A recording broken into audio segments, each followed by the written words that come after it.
नमस्कार, news India देख रहे हैं आप। मैं हूं कुंदन जुबैर। सबसे पहले बात कर लेते हैं उत्तराखंड के मुख्यमंत्री के। दरअसल गुजरात के दौरे पर रहेंगे पुष्कर सिंह धामी। इस वक्त की अहम जानकारी आपको दे रहे हैं। भूपेंद्र पटेल के शपथ ग्रहण समारोह में उन्हें शामिल होना है, इसलिए गुजरात के दौरे पर रहेंगे मुख्यमंत्री पुष्कर धामी। कल शपथ ग्रहण समारोह होगा और इस शपथ ग्रहण समारोह में शामिल होने के लिए गुजरात के दौरे पर रहेंगे पुष्कर सिंह धामी। 12 दिसंबर को होगा सीएम भूपेंद्र पटेल का शपथ ग्रहण। बीजेपी शासित राज्यों के तमाम सीएम इस शपथ ग्रहण समारोह में मौजूद रहेंगे। बीजेपी के तमाम वरिष्ठ नेता मौजूद रहेंगे। पीएम मोदी भी शपथ ग्रहण समारोह में शामिल होंगे और इसी कार्यक्रम में शिरकत करने के लिए, शपथ ग्रहण समारोह में शिरकत करने के लिए पुष्कर सिंह धामी गुजरात में मौजूद रहेंगे। भूपेंद्र पटेल के शपथ ग्रहण समारोह में शामिल होंगे। दरअसल प्रचंड जीत बीजेपी ने हासिल की है। गुजरात में एक बार फिर से 7वीं बार बीजेपी की सरकार बनने जा रही है। बीजेपी के लिए बड़ी उपलब्धि है। प्रधानमंत्री नरेंद्र मोदी के चेहरे की बड़ी जीत है। गुजरात मॉडल की इसे जीत कहा जा रहा है, इसलिए इस बड़ी जीत को और भव्य बनाने के लिए तमाम बीजेपी शासित राज्यों के मुख्यमंत्रियों को न्योता भेजा गया है और इस कार्यक्रम में प्रधानमंत्री नरेंद्र मोदी भी मौजूद रहेंगे, गृह मंत्री मौजूद रहेंगे और इसी कार्यक्रम में शामिल होने के लिए गुजरात के दौरे पर रहेंगे मुख्यमंत्री पुष्कर सिंह धामी। इधर रुड़की दौरे पर मुख्यमंत्री पुष्कर सिंह धामी रहे। जीवनदीप एकेडमी गुरुकुल के कार्यक्रम में शामिल दरअसल उन्हें होना है। जीवनदीप आश्रम भी जाएंगे मुख्यमंत्री धामी। जीवनदीप बाल गुरुकुलम का उद्घाटन करना है उन्हें। महामंडलेश्वर स्वामी यतीन्द्रानंद गिरी महाराज भी इस मौके पर मौजूद रहेंगे। सीएम के दौरे को लेकर के सुरक्षा के चाक चौबंद इंतजाम किए गए हैं। व्यवस्था चाक चौबंद बनाई गई है। मुख्यमंत्री के दौरे को लेकर के रुड़की में तमाम तैयारी कर ली गई है। जीवनदीप आश्रम भी जाएंगे मुख्यमंत्री पुष्कर सिंह धामी। सीएम के दौरे को लेकर के तमाम तैयारियां पूरी कर ली गई हैं। सुरक्षा के पुख्ता बंदोबस्त किए गए हैं। संजय पंडित हमारे सहयोगी इस खबर पर बातचीत करने के लिए सीधे जुड़ रहे हैं। संजय, कितनी देर में मुख्यमंत्री को कब मुख्यमंत्री पहुंचेंगे? मुख्यमंत्री पुष्कर सिंह धामी कुछ ही देर में हरिद्वार जिले के रुड़की पहुंचने वाले हैं। हालांकि जीवनदीप बाल गुरुकुलम का आज यहाँ पर उद्घाटन करेंगे और मुख्यमंत्री के साथ साथ बड़े नेता है बीजेपी के, वो भी इस कार्यक्रम में शिरकत करेंगे। कहा जा सकता है कि मुख्यमंत्री के दौरे को लेकर तमाम यहाँ तैयारियां कर ली गई है। हालांकि सुरक्षा के लिहाज से भी तमाम हरिद्वार पुलिस बल यहाँ पर तैनात है और इस क्षेत्र में भीड़ भाड़ ना रहे, क्योंकि जब इस तरह के कार्यक्रम होते हैं स्थानीय लोगों को कोई दिक्कत ना हो, उनके लिए भी अलग से एक रोड मैप तैयार किया गया है। कुंदन, शुक्रिया आप इस खबर पर जानकारी देने के लिए संजय पंडित आपका। और एक बड़ी खबर बताते हैं। G20 के 2 आयोजनों की मेजबानी उत्तराखंड को मिली है। योग नगरी ऋषिकेश में भी G20 के 2 कार्यक्रम होंगे।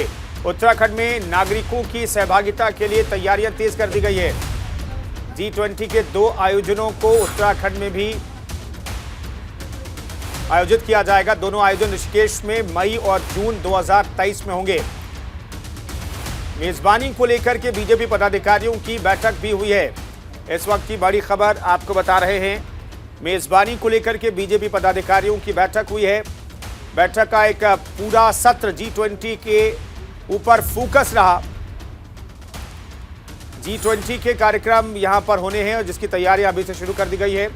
उनमें से 2 कार्यक्रम उत्तराखंड की योग नगरी ऋषिकेश में होने वाले हैं, जिसकी तैयारियां अभी से शुरू कर दी गई हैं।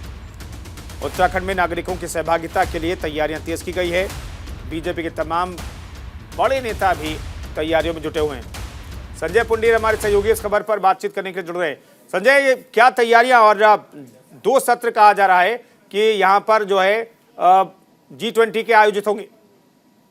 देखिए कुंदन, 1 दिसंबर से भारत को G20 की अध्यक्षता मिल गई है। इसके तहत भारत में 2023 में 18वां शिखर सम्मेलन भी होगा। हालांकि देश के अलग अलग स्थानों पर 56 स्थानों पर यहाँ कार्यक्रम होने हैं, जिनमें से उत्तराखंड की योग नगरी ऋषिकेश में भी 2 कार्यक्रम होने हैं, जिसकी तैयारी को लेकर जो उत्तराखंड सरकार है वो जुट गई है। हालांकि इस पर उत्तराखंड के जो प्रदेश अध्यक्ष है महेंद्र भट्ट, उन्होंने पीएम नरेंद्र मोदी का भी आभार जताया। तो कहा जा सकता है कि ये गौरव की बात है उत्तराखंड के लिए कि यहाँ पर भी 2 कार्यक्रम होने हैं। हालांकि आयोजन को लेकर जो उत्तराखंड को मेजबानी मिली है वो वाकई गौरव की बात है और योग नगरी ऋषिकेश में यह कार्यक्रम होने हैं जिसकी तैयारियां उत्तराखंड सरकार लगातार कर रही है। कुंदन, तो ऋषिकेश में किस जगह पर ये पूरा आयोजन होगा संजय?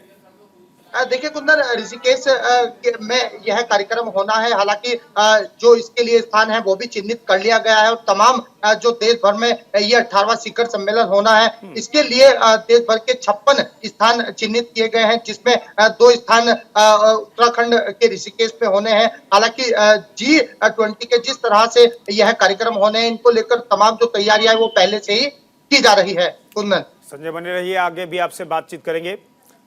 तो ऋषिकेश में भी G20 के 2 सत्र होंगे जिसकी तैयारियां अभी से शुरू कर दी गई हैं। उत्तराखंड के शिक्षा विभाग से जुड़ा एक बड़ा अपडेट आपको देते हैं। प्रदेश में गलत वेतन ले रहे शिक्षकों की अब खैर नहीं है। गलत तरीके से वेतन ले रहे शिक्षकों से वसूली के निर्देश दिए गए हैं। वित्त नियंत्रक मोहम्मद गुलफाम अहमद ने ये निर्देश दिए हैं। मुख्य शिक्षा अधिकारियों से रिपोर्ट तलब की गई है। हर महीने 10 तारीख को इसकी समीक्षा की जाए, ये भी कहा गया है। मुख्य शिक्षा अधिकारियों से रिपोर्ट तलब की गई है। इस वक्त की बड़ी खबर आप बता रहे हैं, शिक्षकों को जो गलत वेतन दिया जा रहा है उस पर अब कैंची चलने वाली है और उन शिक्षकों से भरपाई कराई जाएगी जिन्होंने गलत तरीके से वेतन उठाया है। प्रदेश में गलत वेतन ले रहे शिक्षकों पर अब कार्रवाई शुरू की गई है। जिला शिक्षा अधिकारियों से इसे लेकर के एक रिपोर्ट मांगी गई है। वित्त नियंत्रक मोहम्मद गुलफाम अहमद ने पूरे मामले में एक्शन लिया है। संजय पंडित हमारे सहयोगी इस खबर पर बातचीत करने के लिए जुड़े हुए हैं। संजय, ये किस तरह की खबर है? गलत वेतन ले रहे हैं क्या मतलब है? देखिए कुंदन, प्रदेश में कई शिक्षक और कर्मचारी नियमों के विपरीत तय से अधिक वेतन ले रहे हैं जिसको लेकर अब उत्तराखंड सरकार ने कहा है कि इनसे वसूली भी की जाएगी और उनके खिलाफ कार्रवाई भी की जाएगी। हालांकि उत्तराखंड के सभी जनपदों में मुख्य शिक्षा अधिकारियों को कहा गया है कि हर माह की 10 तारीख को एक समीक्षा की जाएगी और जिस तरह से उनको वेतन मिलना है, जिस नियम से उनको वेतन मिलना है, उनको वेतन दिया जाएगा। हालांकि इसको लेकर जो अब मुख्य शिक्षा अधिकारियों से एक रिपोर्ट भी मांगी है उसकी भी कहीं ना कहीं लगातार तैयारियां की जा रही है। तो कहा जा सकता है कि उत्तराखंड सरकार में नियमों के विपरीत कोई भी विभाग जाएगा तो उसके खिलाफ कड़ी कार्रवाई की जाएगी। और जिस तरह से शिक्षा विभाग में यह मामला सामने आया है कि बीते काफी दिनों से लगातार ही जो कर्मचारी हैं, शिक्षक हैं, वो वेतन तय से ज्यादा यहाँ पर वेतन ले रहे, तो उनके खिलाफ भी यहाँ पर कार्रवाई की जाएगी। कुंदन, तो किस तरह की कार्रवाई होगी अगर पकड़े जाते हैं शिक्षकों के बारे में पता लगता है संजय कि उन्होंने गलत तरीके से वेतन उठाया है, जो उनका मानदेय होना चाहिए उससे ज्यादा पैसे उन्हें मिल रहे हैं, तो क्या एक्शन लिया जाएगा? देखिए, बीते दिनों से लगातार इस तरह की सूचना मिल रही थी। जो कर्मचारी हैं और शिक्षक हैं वो लगातार ही तय से अधिक वेतन ले रहे हैं। इसको लेकर कई बार शिकायत भी की गई है, लेकिन अब उत्तराखंड सरकार ने तय किया है कि हर माह 10 तारीख को एक समीक्षा की जाएगी और जिस तरह से उत्तराखंड सरकार ने एक मानक तय किए हैं उतना ही उन्हें वेतन दिया जाएगा। और जो वेतन नियंत्रण गुलफाम अली है उन्होंने साफ कर दिया है कि हर माह सभी मुख्य शिक्षा अधिकारी को एक रिपोर्ट देनी होगी जिसमें यह तय होगा कि कितना किसको वेतन मिल रहा है। अगर वेतन तय से ज्यादा वेतन कोई भी ले रहा है तो उसके खिलाफ भी वसूली की जाएगी। शुक्रिया संजय पंडित, इन खबरों पर जानकारी देने के लिए। बातचीत के लिए आपका बहुत बहुत शुक्रिया। फिलहाल आगे बढ़ते हैं। उत्तराखंड के पूर्व मुख्यमंत्री त्रिवेंद्र सिंह रावत लक्सर पहुंचे, जहां उन्होंने HR पब्लिक स्कूल में आयोजित शूटिंग बॉल चैंपियनशिप में बतौर मुख्य अतिथि शिरकत की है। साथ ही उन्होंने खिलाड़ियों का उत्साह बढ़ाया। इस दौरान त्रिवेंद्र सिंह रावत ने हिमाचल में मिली हार पर कहा कि बीजेपी में हार और जीत दोनों समीक्षा की जाती है। हिमाचल में मिली हार की समीक्षा भी की जाएगी। कॉमन सिविल कोड को भी त्रिवेंद्र सिंह रावत ने जरूरी बताया। उन्होंने कहा, देश को तेजी से आगे बढ़ाने के लिए UCC बिल का होना बेहद जरूरी है। इससे देश का माहौल बिगाड़ने वालों पर लगाम कसी जा सकेगी।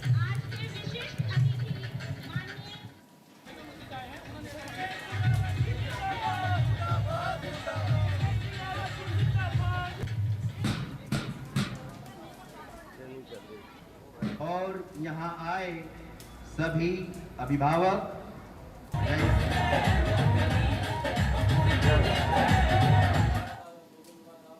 उन्होंने एक विशेष अभियान चलाया कि खेलो इंडिया, और ये प्रयास किया गया कि अधिकतम जो बच्चे हैं वो खेल प्रतियोगिताओं में भाग लें और उसी में से निष्पक्ष भाव से खिलाड़ियों का चयन किया जाए। और आपने देखा है कि पिछले 3-4 वर्षों में उसके व्यापक परिणाम सामने आए हैं और उसी का परिणाम है कि उत्तराखंड हो, चाहे देश का हरियाणा राज्य हो, अन्य राज्य हों, अनेक प्रतिभाएं निखर कर इस बीच में आई हैं। लक्सर में गर्ग डिग्री कॉलेज के लाइब्रेरी उद्घाटन कार्यक्रम में सांसद डॉक्टर रमेश पोखरियाल निशंक मुख्य अतिथि के तौर पर शामिल हुए, जहां उन्होंने नई शिक्षा नीति को लेकर देश के कई हिस्सों से आए साहित्यकारों से संवाद किया। पोखरियाल निशंक ने कहा कि नई शिक्षा नीति को बेहतर ढंग से तैयार किया गया है। देश के 1000 से ज्यादा विश्वविद्यालय, 55,000 से ज्यादा डिग्री कॉलेज और 16 लाख से ज्यादा स्कूलों ने नई शिक्षा नीति का स्वागत किया है।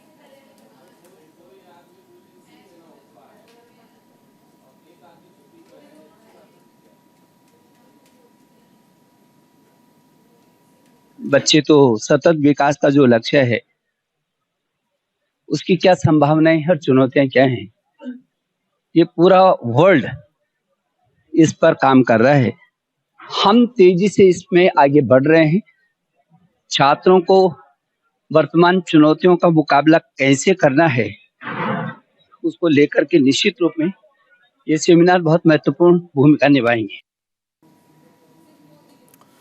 पर्यटन मंत्री सतपाल महाराज 3 दिवसीय दौरे पर रुद्रप्रयाग के काली मठ पहुंचे हैं, जहां बीजेपी कार्यकर्ताओं ने गर्मजोशी से उनका स्वागत किया। वहीं केदारनाथ मार्ग की जर्जर हालात को लेकर पर्यटन मंत्री ने नेशनल हाईवे और लोक निर्माण विभाग के अधिकारियों को फटकार भी लगाई। बता दें कि मंत्री सतपाल महाराज 3 दिनों तक रुद्रप्रयाग में ही रहेंगे और कार्यकर्ताओं और अधिकारियों की बैठक भी लेंगे। इसके साथ ही कई योजनाओं का शिलान्यास भी करेंगे।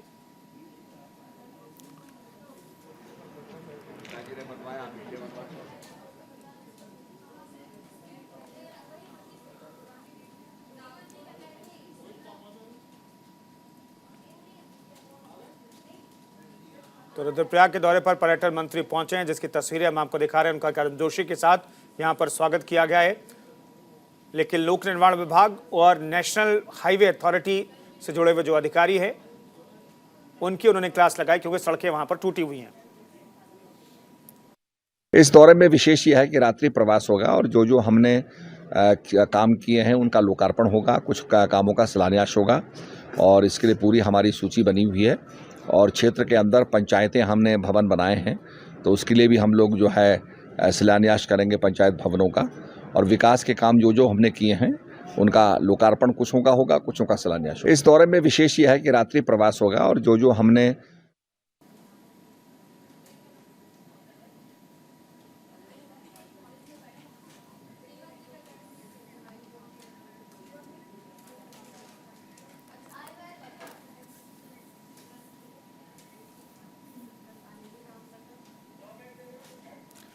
तो तस्वीरें हम आपको दिखा रहे हैं केदारनाथ मार्ग की जर्जर हालत को लेकर के पर्यटन मंत्री ने अधिकारियों की क्लास लगाई है। फिलहाल आगे बढ़ते हैं। चमोली के जिलाधिकारी हिमांशु खुराना ग्राम सभा खैनूरी पहुंचे, जहां ग्रामीणों ने फूल मालाओं से जिलाधिकारी का स्वागत किया। इस दौरान डीएम ने सभी खैनूरी में ग्रामीणों की समस्याएं सुनी। साथ ही उन्होंने आपदा से क्षतिग्रस्त चमोली खैनूरी मोटर मार्ग का स्थलीय निरीक्षण भी किया और PMGSY के अधिकारियों को सड़क निर्माण के निर्देश दिए। जिलाधिकारी ने ग्रामीणों को आश्वस्त किया है कि जल्द ही समस्याओं का समाधान किया जाएगा।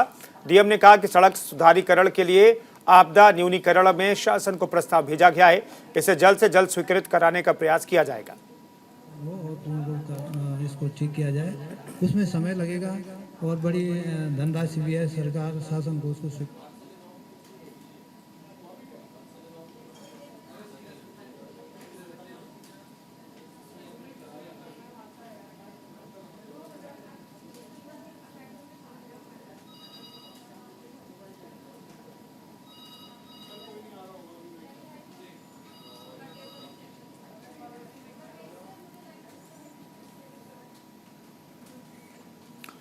चमोली जिले की पीजी कॉलेज गोपेश्वर में आगामी 24 दिसंबर को होने वाले छात्र संघ चुनाव को लेकर कॉलेज में सरगर्मियां तेज हो गई है।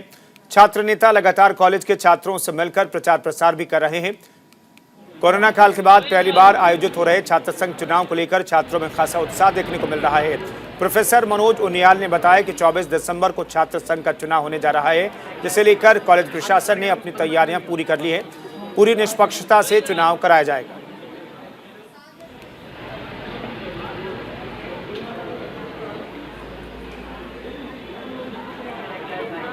इस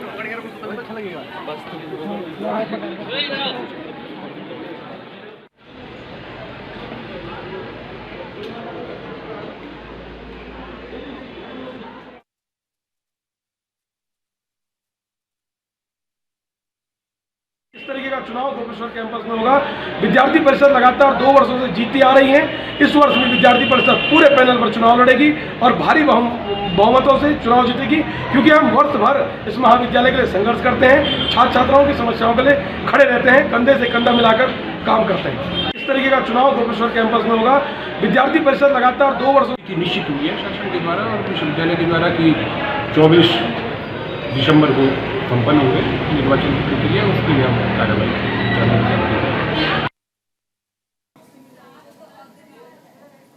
और रुड़की के दौरे पर हैं मुख्यमंत्री धामी, जिसकी लाइव तस्वीरें हम आपको दिखा रहे हैं। जीवनदीप एकेडमी गुरुकुल के कार्यक्रम में शामिल होने के लिए पहुंचे हैं और ये कार्यक्रम की ये सीधी तस्वीरें इस वक्त हम आपको दिखा रहे हैं। रुड़की के दौरे पर हैं मुख्यमंत्री पुष्कर सिंह धामी, यहाँ पर उनका स्वागत किया गया है।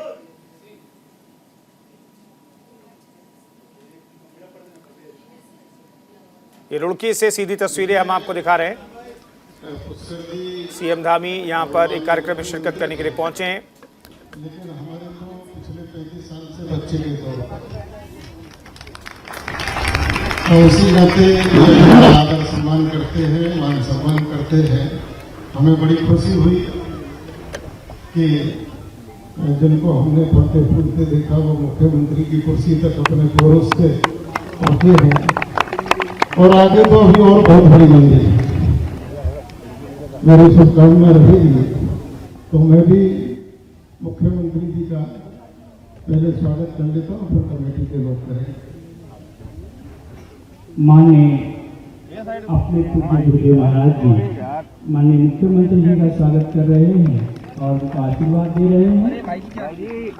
छत्रपति शिवाजी महाराज वाली पगड़ी है, ये मैं वही महाराष्ट्र का वहां से लेकर आया। शिवाजी महाराज की, भारत माता की, पुष्कर सिंह धामी जिंदाबाद। ये परंपरा है अपनी भारतीय संस्कृति की, एक दूसरे का स्वागत करता है। यहाँ कोई अभिमान नहीं है, कोई मान नहीं है, केवल सम्मान है, केवल सम्मान है। भगत दा हमारे पिछले 40 साल के बहुत अच्छे मित्र हैं। मैं प्रतिवर्ष उनको धोती बेचता हूँ, धोती को, और वो भी कहते हैं कि दुनिया संतों को देती है, संत मुझे देते हैं। तो बच्चों को कुछ देना चाहिए, तो एक मैंने सर्दी की जैकेट है वो मंगवाई है, क्योंकि पिछले दिनों मैंने बिटिया गीता को दिया था तो मुख्यमंत्री जी को, पुष्कर जी को लगा लो बेटी को दे दिया, हम तो कुछ नहीं दिया है।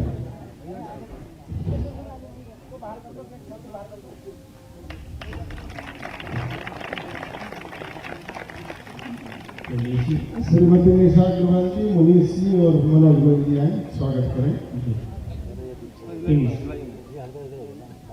मैं कमेटी के मैनेजर से भी आग्रह करूंगा कि वो मुख्यमंत्री का स्वागत करें। एडवोकेट वीरेंद्र गर्ग,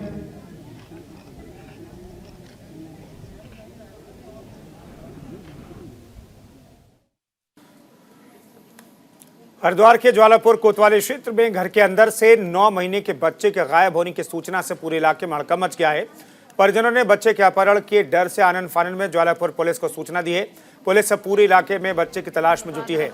शुरुआती जांच में पता चला है कि जिस समय ये घटना हुई उस वक्त शनिदान मांगने वाला एक बाबा घर पर आया हुआ था। परिजनों का आरोप है कि इस बाबा के आने के बाद ही बच्चा गायब हुआ है। फिलहाल पुलिस सीसीटीवी फुटेज के आधार पर बाबा की तलाश में जुटी हुई है।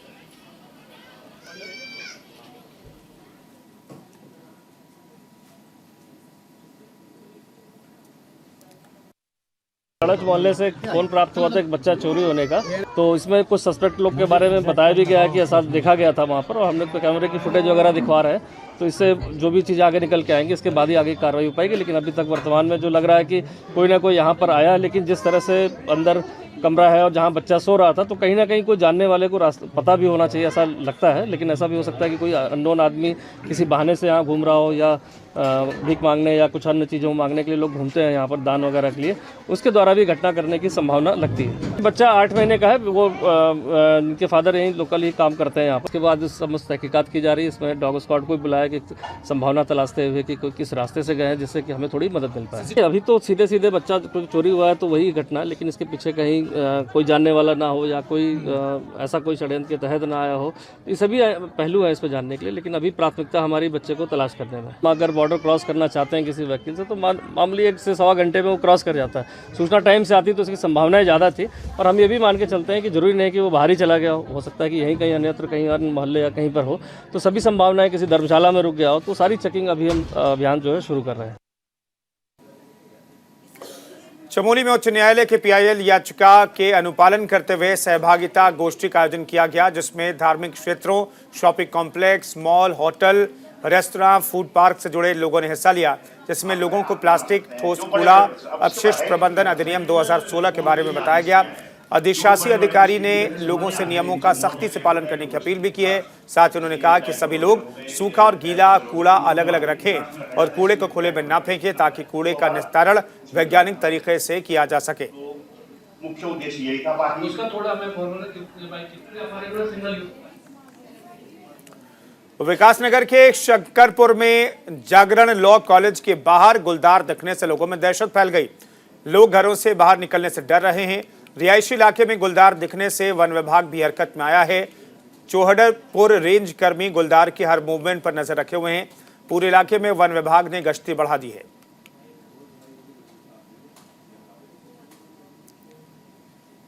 ये तस्वीरें आपको दिखा रहे हैं, विकासनगर की तस्वीरें हैं, और यहाँ पर विकासनगर में रिहायशी इलाके में किस तरीके से गुलदार घूमता हुआ यहाँ पर सीसीटीवी तस्वीरों में कैद हुआ है, ये तस्वीरें हम आपको दिखाने की कोशिश कर रहे हैं।